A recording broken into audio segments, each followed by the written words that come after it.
wa ana awwalul mu'minin. Ayat ini tuan-tuan dan puan sekalian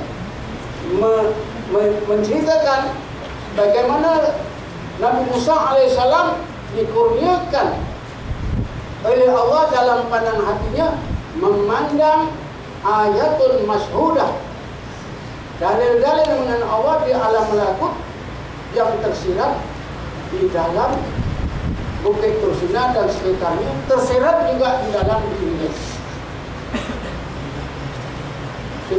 Eloklah saya ceritakan, saya terjemahkan maksudnya dari awal. Apabila Nabi Musa alaihissalam telah menghabiskan masa yang ditetapkan oleh Tuhannya Allah selama 40 hari 40 malam, ini yang disebutkan dalam Al-Quran. Bismillahirrahmanirrahim. Wa wa'adna Musa salasina lailatan wa atmamnaha bi'ashrin fatamma miqatu rabbi arba'ina lailah. Ini ayat ini menceritakan Nabi Musa dikehendaki oleh Allah supaya uzlah di Bukit Tursina selama 30 hari 30 malam, tapi tambahkan lagi dengan 10 hari 10 malam kerana kesalahan Nabi Musa mengusuk gigi. Jadi fatamma miqatu rabbi arba'ina lailah. Genaplah masa yang ditetapkan oleh Tuhan Allah selama 40 hari 40 malam. Bila dah habis ini tuan-tuan, Allah Ta'ala bercakap dengan Nabi Musa. Wa kallamahu rabbuhu.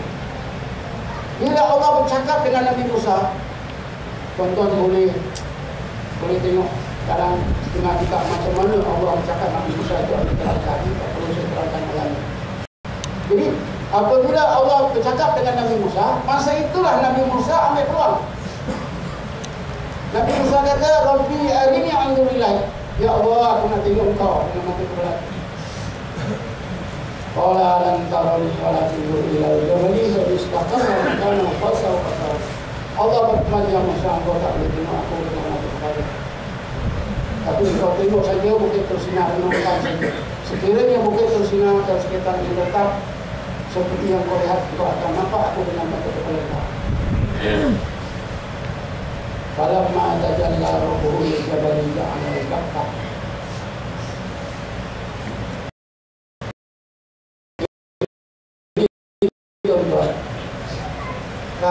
Kalau kita terjemah untuk bahasa, memang tak betul.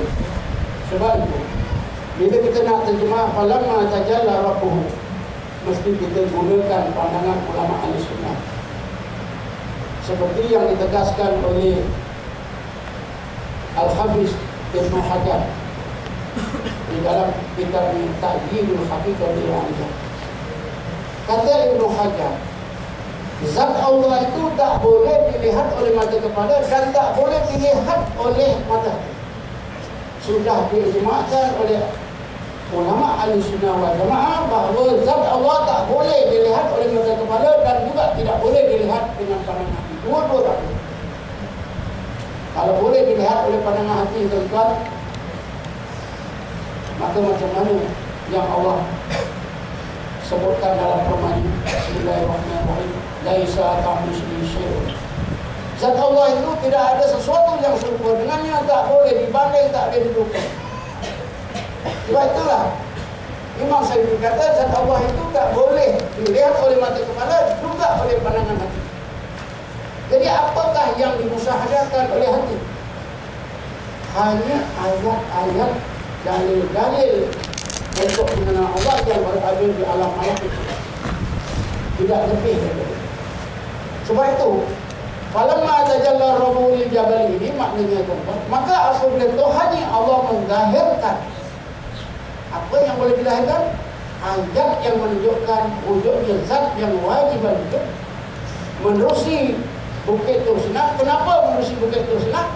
Karena dalam Bukit Tursina itu, dalam malakut Bukit Tursina itu adanya ayat-ayat Allah yang boleh dimusyahadahkan oleh pandangan hati Nabi Musa. Jadi bila Nabi Musa merenung Bukit Tursina itu hilang. Yang alau dakkah hilang, lenyap, tak ada. Yang dilihat oleh pandangan hati, dirasa dengan rohani, ialah ayat, dalil-dalil yang disaksikan oleh pandangan hati Nabi Musa. Ini dinamakan panak. Allah panakkan begitu sunatan sekitar. Wa kharra Musa su'da. Kemudian Nabi Musa dipanakkan. Udah ini pun rasa hilang. Falamma afaqa. Guru saya kata, dalil yang menunjukkan wa kharra Musa su'da itu bukan pingsan biasa, tapi panak. Kerana ada qarinah lafziyah. Apa qarinah lafziyah? Dalil lafaz. Falamma afaqa. Maka apabila Nabi Musa itu sedar daripada panaknya, keluar daripada panaknya, qala, dia terus berkata, subhanaka, maha suci Kau ya Allah, tubtu ilaika, aku serah diri dari bagian aku menjadi hamba-Mu sebenarnya Allah, wa ana awwalul mu'minin, aku rasa inilah permulaan aku mukmin sebenarnya. Kalau orang insan bila sedar begitu, tentulah bingung. Tapi ini tidak, Nabi Musa terus subhanaka, terus berkata subhanaka tubtu ilaika wa ana awwalul mu'minin. Sebab itulah guru saya kata, ini menunjukkan bahawa Nabi Musa dipanakkan oleh Allah. Dipanakkan seluruh sekitar vektor sinar, panakkan oleh ini. Inilah pengalaman Nabi Musa inilah yang dinamakan tarbiyah secara tauhid. Sehingga Nabi Musa dapat disampaikan oleh Allah hakikat, yaitu dengan musyahadah ayat-ayat Allah di alam batin. Ketika itulah disampaikan oleh Allah ma'rifah wujud zat yang wajib itu. Jadi inilah tuan-tuan yang dinamakan ilmu laduni. Ini bila berkata ilmu laduni dah lain pula. Ya? Zuk pun dah lain. Zuk dia rasa tadilah takut kepada Allah lalu menggeletar. Dan pengalaman seperti ini biasanya sekali dalam hidup kita. Sebab itu kalau selalu itu bukan daripada Allah Subhanahu Wa Taala. Setiap berzikir dia menginjak-injak, menjerit-jerit. Ini syaitannya. Waridat syaitannya. Warid ya. Proses itu dinamakan warid. Kata Ibnu Athaillah, warid itu ada tiga. Waridul intibah, waridul iqbal, waridul sol. Tuan-tuan boleh buka dalam kita ikan. Waridul intibah itu bila disampaikan oleh Allah, warid yang pertama ini hati kita berubah daripada lalai kepada ya korban. Waridul iqbal daripada ya qada kepada khudur dengan Allah. Kita dah asyik dengan Allah, kita nak taat saja. Waridul nisab yang menyampaikan kita kepada hakikat dan makrifat, seperti cerita Nabi Musa AS. Soalnya tuan-tuan, adakah kita umat Nabi Muhammad macam kita ni dapat juga? Itu Nabi Musa, Nabi dan Rasul. Ada tuan-tuan, tadi dalilnya sudah saya baca. Ayat 190 dan 191 surah Al-Imran. Coba nanti tuan-tuan balik menonton. Alladzina yaquluna Bismillahirrahmanirrahim. Inna fi khalqis samawati wal ardi la ilaha illa ayatin li ulil albab. Alladzina yadhkuruna Allaha qiyaman wa qu'udan wa 'ala junubihim wa yatafakkaruna fi khalqis samawati wal ardi. Rabbana ma khalaqta hadza batila subhanaka faqina 'adzabannar. Walaupun tidak setinggi apa yang Allah kurniakan kepada Nabi Musa, tapi ulul albab itu ialah sebelum orang Nabi Muhammad, semasa hidupnya Nabi Muhammad ialah para sahabat. Para sahabat Nabi ada yang dikurniakan oleh Allah hakikat dan makrifat Allah, menelusuri zikir dan tafakkur, seperti yang disebut dalam ayat 191. Jadi apabila kita faham dia tuan-tuan, maka itulah yang dinamakan tarbiyah. Jadi saya ulang lagi sekali, tarbiyah ini mengambil dua unsur. Satu, perpindahan akhwal qalbiyah dan maqamat qalbiyah. Mula-mula kita maqam taubat. Bila taubat itu sudah sebati, sudah menjadi pakaian kita, sifat kita, lalu Allah tambahkan yang kedua, sifat sabar. Bila sabar ini sudah sebanding, ditambahkan yang ketiga, yaitu syukur. Lepas itu baru tambahkan satu lagi, khauf. Lepas itu bertambah-tambahlah yang akhirnya kepada mahabbatullah, seperti yang dimaksudkan oleh Imam. Ini manusia apa? Apa yang dimaksudkan? Allah menghilangkan sifat-sifat jahat kita, menukarkan dengan sifat-sifat baik. Sifat-sifat madmumah ditukar, dihilangkan satu, ditambah satu sifat baik, yang diistilahkan tahalli dan tahalli. Contoh untuk belajar tentang hal ini. Jadi konsep tarbiyah itu mengandungi perpindahan daripada ahwal qalbiyah kepada ahwal yang lain, daripada maqamat qalbiyah pada maqamat qalbiyah yang lain, dan satu lagi melalui peningkatan tauhid kita secara jauh, seperti yang saya ceritakan tadi. Jadi kalau kita dapat tarbiyah ini, tuan-tuan, barulah uswah hasanah dari Rasulullah itu lengkap pada zahir dan batin kita. Sebab itu jalan yang tuan-tuan lalui sekarang, itulah jalannya. Belajar ilmu tasawuf dan beramal dengan mana salah satu turuk as-sufiyah, mana-mana terhadap orang-orang seperti itulah jalan.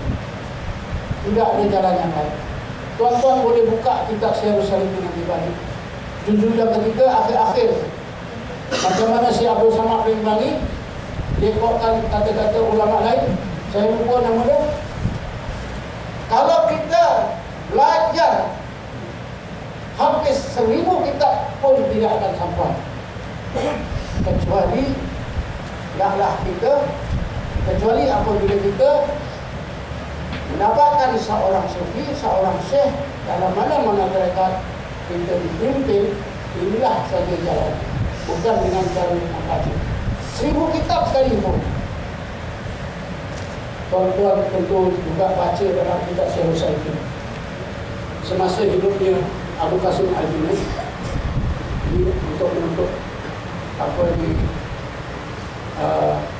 ucapan saya lah, untuk menuntut ucapan saya sangat tertarik hati itu dengan kisah yang dimuatkan oleh Syekh Abdul Samad bin Bani dalam kitab Syiarus Salikin. Di kota Baghdad pada masa itu, pada masa hidupnya Abu Qasim Junaid, ada seorang ulama fiqh mengajar juga di sebuah masjid. Satu masa murid dia ada kurang, tinggal sikit je. Jadi ahli fiqh ni tulis surat pada Abu Qasim. Dia kata, kenapa murid-murid aku lari belajar fiqh, sedangkan aku ni memimpin mereka ke jalan Allah, supaya mereka segera sampai ke jalan Allah.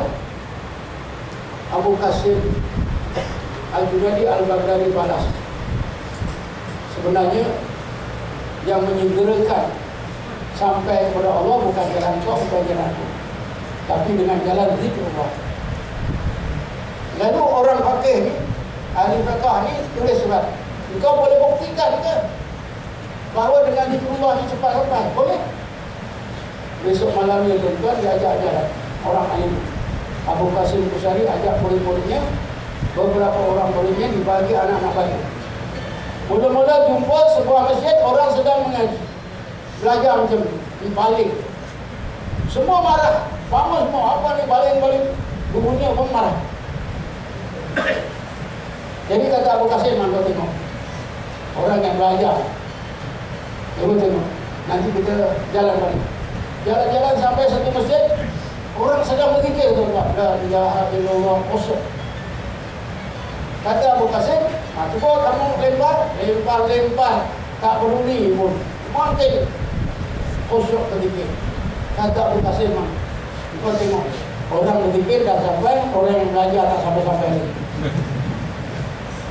Jadi sebab itulah tuan-tuan sangat bertuah dapat guru Syekh Murtada bin Abdul Ahmad. Dekatilah dan pujilah. Kalau selama dia tengok dengan mata kepala, lihatlah dengan mata hati, supaya kita tidak seperti orang-orang Quraisy. Orang itu yang dulu nak ilaika hum la yusirun. Mata saja nampak Syekh Murtada, hati tak nampak. Ini yang menyebabkan kita sehari ke sehari semakin jauh. Disebabkan وسلم ومعنا. Wassalamualaikum warahmatullahi wabarakatuh. Waalaikumsalam.